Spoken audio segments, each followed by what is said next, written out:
Hey everyone, this is Caitlin. And this is Lacey. And this is Women in the Trailer Industry.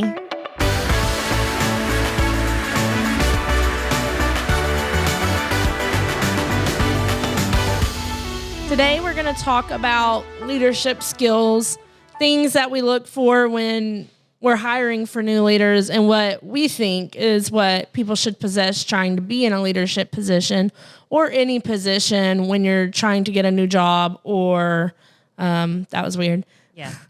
Trying to get a new job or, your job right now, for instance. So Lacey, what are some skills that you think are important for someone to have when going into a new job?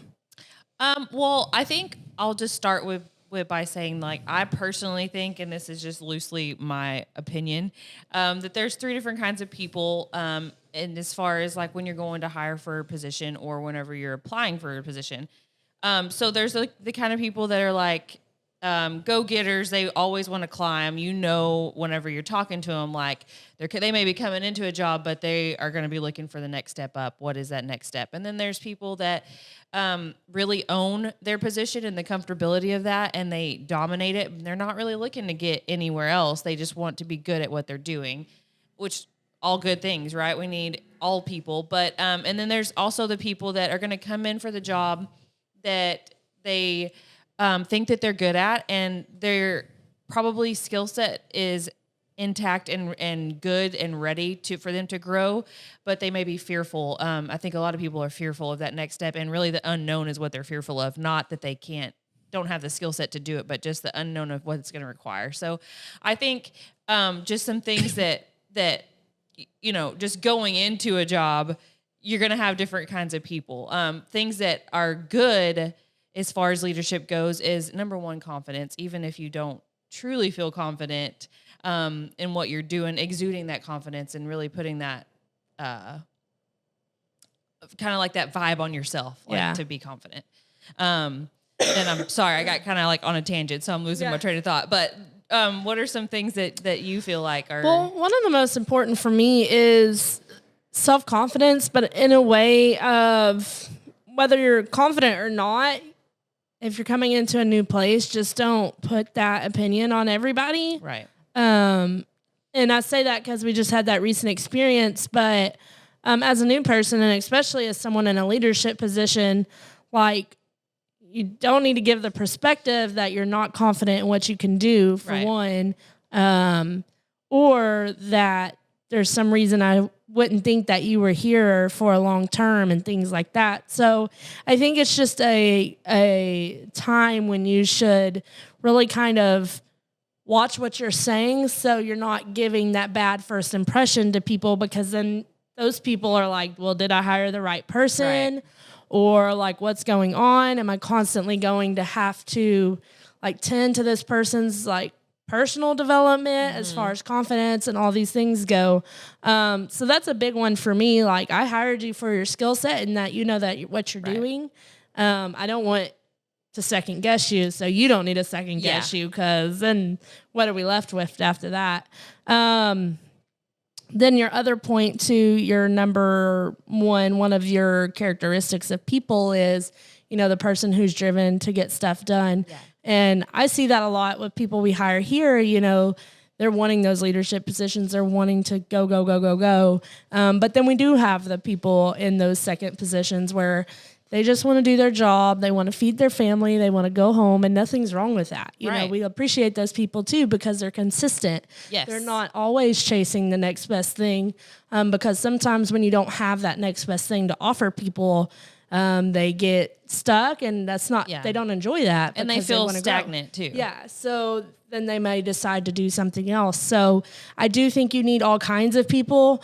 I do definitely think that, confidence is a big one for me, because I don't want to second guess you, so I don't want to have that thought in my head all the time. And confidence really, to me, comes from, like you said, your own skill set. And that doesn't have to be directly tied to whatever job it is that you're, because I say that because you can go in with a skill set that gives you the resources that you need to learn and to train in a certain job that you may not have had previous experience in, but you are confident that you have the skill set, you're resourceful, and Yeah. you can ask questions when needed. And if you can't find something, then you will try to figure it out. Like those kinds of things play into your confidence that's really what you need, and not like, oh, well, I know how to do XYZ for this job. Yeah. That's all trained, right? So Exactly. Yeah, and I think another, quality that I see in a bunch of leaders is resilience. And I use that word. I was talking to Juan the other day, and it's because everyone here who's moved up has constantly things thrown at them. Yeah. And resilience in a way of, critical thinking, like you can think on your feet, something's thrown there, but also there's always a different opinion on what your decision was. So that resilience of, this is my decision, standing firm in that, and just being resilient to everybody else's opinion of whether you made the right decision or the wrong decision, because at the end of the day, it's your results. And it's really not their opinion that matters. True. So just resilience in that aspect, because you always have people questioning your decisions. And so just, I put blinders on. I don't specifically, but I would say just put blinders on and do the work and make the decisions and just be confident in those. So resilience is another. That's a hard one word. too, because a lot of people are people pleasers, and it's hard when you know that there's kickback in whatever decision you've made. First of all, it takes a lot to make a decision to change a process or to do something a certain way. And you feel like you've thought it all through. So when you make that decision, you want to feel good about it. Yeah. And then when people give you Start blowback, questioning you. you're like, should I question myself? And so that's like this whole like mind game that you start playing with yourself. But that goes back also to resilience and confidence in knowing that you did do the things that needed to be done to make that good decision. Yeah. So. Yeah, and I think decisions, become more complicated than they need to be. Like, just make the decision It's and roll true. on, and It's and if it turns out that it's okay that people aren't perfect, right? So if you make a bad decision, you can be resilient and change that, and like be open to change and making it better, as long as you're open to that. Yeah, and flexible. I mean, it's okay Yes. if you're wrong. Yes. Yeah. Okay, I was wrong. Own Let me it. change it. Yeah. Yeah. So But if you never make the decision, that gets into another whole thing of like, you're never growing, you're never moving if you're always hesitant to make a decision because somebody's going to be mad at that, because there's always going to be somebody not okay with what you've done. yeah, and so you just have to keep moving it forward, and I don't really know what I was going to say after that, because we said it all in the first one, but just really possessing those skills, always, doing the work, putting your blinders on, especially as a leader. Do you have anything else to add? Also, being uncomfortable sometimes is a good thing, because it forces you to have to get out of your comfort zone, to think about things in a different way that you may not have thought about before. Sometimes being uncomfortable in a situation is a good growth opportunity as a leader, because leaders always have to learn. They always have to grow. They always have to hear their team, because their team's in the weeds and they're doing the day-to-day, and they have to be open to what they're saying. And that might mean that you have to change your thought process, because operationally it's going to work better because of what they've said. So being uncomfortable sometimes in something is a good thing. It's where growth happens. Yeah, and we definitely experienced that. We recently went through quarterly conversations, and, in the past, we've never just had a sit-down moment, except casually maybe. Yes. That it was like, okay, tell me what's going right, tell me what's going wrong, tell me what I'm doing right and what I'm doing wrong. And it's uncomfortable, because no one wants to hear like negative feedback on themselves, right? Everything wants to be hunky-dory, but usually there's underlying things going on, underlying feelings in people, and it was just interesting for us to be uncomfortable in those moments. And I think that's going to lead us to being more comfortable, which I think is the point of it. But, to your point, being uncomfortable actually does create that growth. We're training new leaders now, and it's so funny to be able to coach them in a way like they're nervous. They don't know what to say. They don't know how to be transparent. And like, we kind of feel like it's easy at this point, but we were there. Yeah. And we're the ones who didn't want to do it. And so it's just interesting to watch the new leaders like grow in that self-growth kind of aspect of being comfortable with their employees. So. And that's a really good point that you make is to always like, if when you are in the leadership position and you are training somebody or helping somebody else who is coming into a leadership position, remember where you were. Like, remember those feelings that you had. It may not be uncomfortable for you now, but it was. And so to be able to relate and to coach in that way is a really good thing.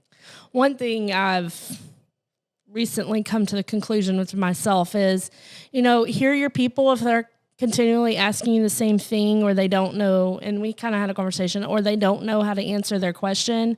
Maybe we're not giving them the right resources, and as much as we think we are, because we're telling them every day, we're doing this, they're doing that. There's something that is not coming across to everybody in the group, whether it be one person who's struggling. Like, I've just come to the conclusion, I'm going to repeat myself probably about 1,000 times. Yes. And then, we said it in our group powwow the other day. It's been, I don't know, I feel about 2 years, and I finally feel like some of the things we were putting in place 2 years ago have actually come around, and like the issues we were dealing with 2 years ago are not the issues we're dealing with now. Mm-hmm. And I feel like we've jumped this whole level, of just employeeship, which is a good thing. And there's still issues and all that good stuff. But from what it was, it's just jumped up so much more. And I think that's just keeping the pace and implementing and reinforcing constantly to reach those goals. So absolutely. They said 7 quarters. So I guess that's true, because it has been about 2 years that I felt like we've been repeating ourselves, right? So, but stay the course too. I mean, it is frustrating sometimes because you're like, golly, I've said this so many times. But it's also nice to be on the other end of it when you do see after 2 years that those issues we were having have resolved or dissolved because of the things that we keep repeating and saying and being consistent on. So that's a good reinforcement that we're doing the right thing. But, right. Absolutely. I mean, anything else? No, I think we hit pretty much all the high level stuff.